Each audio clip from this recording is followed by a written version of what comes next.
ಸ್ವಾಮಿ ಜಾತ್ರಾ ಮಹೋತ್ಸವಕ್ಕೆ ಬಂದಿದ್ದಂಥ ಎಲ್ಲ ಭಕ್ತರಿಗೆ ನಿರಾಸೆಯಾಗಿದೆ. ಯಾಕಂದರೆ ಪ್ರತಿ ವರ್ಷ 106 ವರ್ಷ ಇತಿಹಾಸವುಳ್ಳ ದೇವಸ್ಥಾನದಲ್ಲಿ ಆಗಬಾರ್ದಂಥ ಘಟನೆಗಳು ಕೆಲವಾಗಿದ್ದಾವೆ.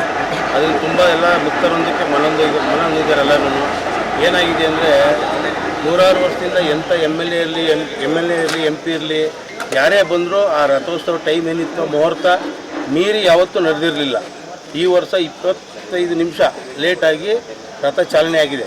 ಆ ಲಗ್ನ ಮೀರಿ ರಥ ಚಾಲನೆ ಆಗಿದ್ದ ಕಾರಣ ತುಂಬ ಘಟನೆಗಳು ನಡೆಯುತ್ತಿಲ್ಲ. ಮೊದಲಿಗೆ ತೇರೊಂದು ಛತ್ರ ಮುರಿತು.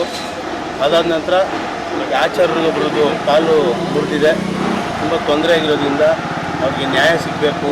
ತಿರ್ಗಿ ಈ ಧಾರ್ಮಿಕ ದತ್ತಿ ಇಲಾಖೆ ಉದಾಸೀನತೆ ಮಾಡಿದೆ. ಪ್ಲಸ್ ಇಲ್ಲಿ MLA ಅವರ ಆದೇಶನೋ ಇಲ್ಲಿ ಲೋಕಲ್ ಕಾಂಗ್ರೆಸ್ ಮುಖಂಡರ ಆದೇಶನೋ ಗೊತ್ತಿಲ್ಲ. ಇಲ್ಲಿ ಭಕ್ತಾದಿಗಳಿಗೆ ಭಾವನೆಗೆ ಧಕ್ಕೆ ಬರುವಂಥ ಕೆಲಸ ಮಾಡಿದ್ದಾರೆ. ರಥ ಚಾಲನೆ ಲೇಟಾಗಿದೆ. ತಿರ್ಗಾ ಬಂದು ಇಲ್ಲಿ ಆಡಳಿತ ಅಧಿಕಾರಿಗಳು ಎಲ್ಲ ನಿರ್ಲಕ್ಷ್ಯಗೊಂಡು ಅವ್ರು ಕೈಲಾರ್ದಂತೆ ನಿಂತಿದ್ರು ಬಿಡಿ. ಯಾಕೆಂದರೆ ಅಲ್ಲಿ ತೇರು ನಡೀತಾ ಇದ್ರು ಆಫೀಸಿಂದ ಯಾರು ಒಬ್ಬರು ಬರಲಿಲ್ಲ, ಕಮಿಟಿಯವರು ಬರಲಿಲ್ಲ, ಆಡಳಿತ ಅಧಿಕಾರಿಗಳು ಬರಲಿಲ್ಲ. ಇದು ಶಾಸಕರು ಬರಲಿ ಅಂತ ಇಲ್ಲಿ ಕಾಂಗ್ರೆಸ್ ಮುಖಂಡರುಗಳು ಒತ್ತಡ ಮಾಡಿ ನಿಲ್ಲಿಸಿದ್ದಾರೆ. ಅವರು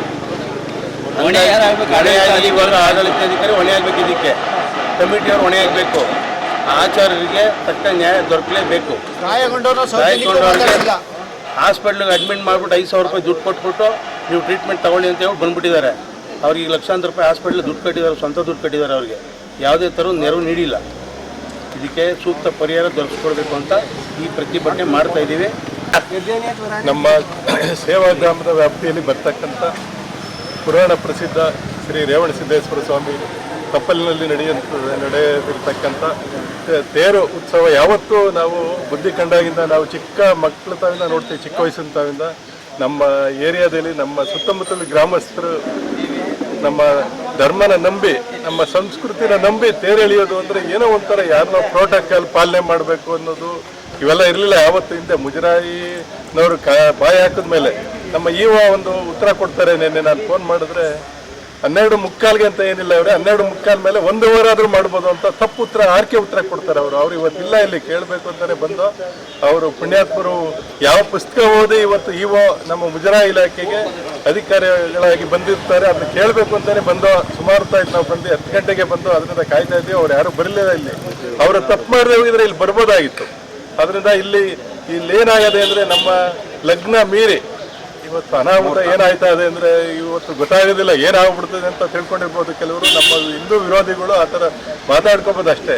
ಇದು ಆ ಥರ ಇವತ್ತು ಧಾರ್ಮಿಕ ಭಾವನೆಗಳಿಗೆ ಧಕ್ಕೆ ಬರೋದ್ರ ಜೊತೆಗೆ ನಮ್ಮ ಪುರಾಣ ಪ್ರಸಿದ್ಧ ನಮ್ಮ ದೇವಸ್ಥಾನದಲ್ಲಿ ನಮ್ಮ ರಥೋತ್ಸವ ಇವತ್ತು ಲಗ್ನ ಮೀರಿ ಯಾವತ್ತು ನಡಿಬಾರ್ದು.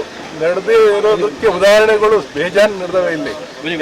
ಯಾವ್ದು ಉದಾಹರಣೆ ಏನಂದ್ರೆ ಇವತ್ತು ಒಬ್ರು ವೀರಭದ್ರಾಚಾರಿ ಅಂತ ಇವತ್ತು ಪಾಪ ಕಾಲಿನ ಮೇಲೆ ವೀಲ್ ಇರೋದು, ಅದೆಲ್ಲ ಆಮೇಲೆ ಅನಾಹುತಗಳು, ವೀಲು ಜಜ್ಜಿರೋದು, ಇವೆಲ್ಲ ಸೂಕ್ಷ್ಮತೆಗಳನ್ನ ನಾವೆಲ್ಲ ನೋಡಿದ್ದೀವಿ. ಇವತ್ತು ಅವರು 2-3 ಲಕ್ಷ ಇವತ್ತು ಬಿಲ್ ಆಗಿದೆ. ನಾವೇ ಹಾಸ್ಪಿಟ್ಲಿಗೆ ನೆನ್ನೆ ಎಲ್ಲ ಮಾತಾಡಿ ನಮ್ಮ MP ಅವರು ಲೇಟಾಗಿ ಬರ್ತೀವಂದ್ರು.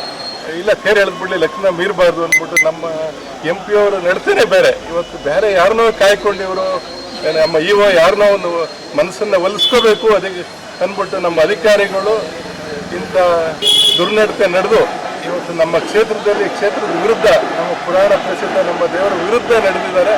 ಇವರು ನಮ್ಮ ಇಲ್ಲಿ ಇರಕೂಡ್ದು, ಇಲ್ಲಿ ಬೇಕಾಗಿಲ್ಲ ನಮಗೆ. ಅದರಿಂದ ನಾವು ಈ ಪ್ರತಿಭಟನೆ ಹಮ್ಮಿಕೊಂಡು ನಮ್ಮ ಗ್ರಾಮಸ್ಥರು ಸುತ್ತಮುತ್ತಲಿನ ನಮ್ಮ ಸೇವಾ ಗ್ರಾಮಸ್ಥರು ಮನಸ್ಸು ನೋವಾಗಿದೆ. ಅದರ ಪರಿಣಾಮ ಯಾರ ಮೇಲೆ ಬೀರ್ತದೆ ಅಂತ ಅವ್ರು ಮುಂದೆ ಅನುಭವಿಸ್ತಾರೆ. ಲಗ್ನ ಎಲ್ಲ ಕ್ಲೀನ್ ಮಾತ್ರ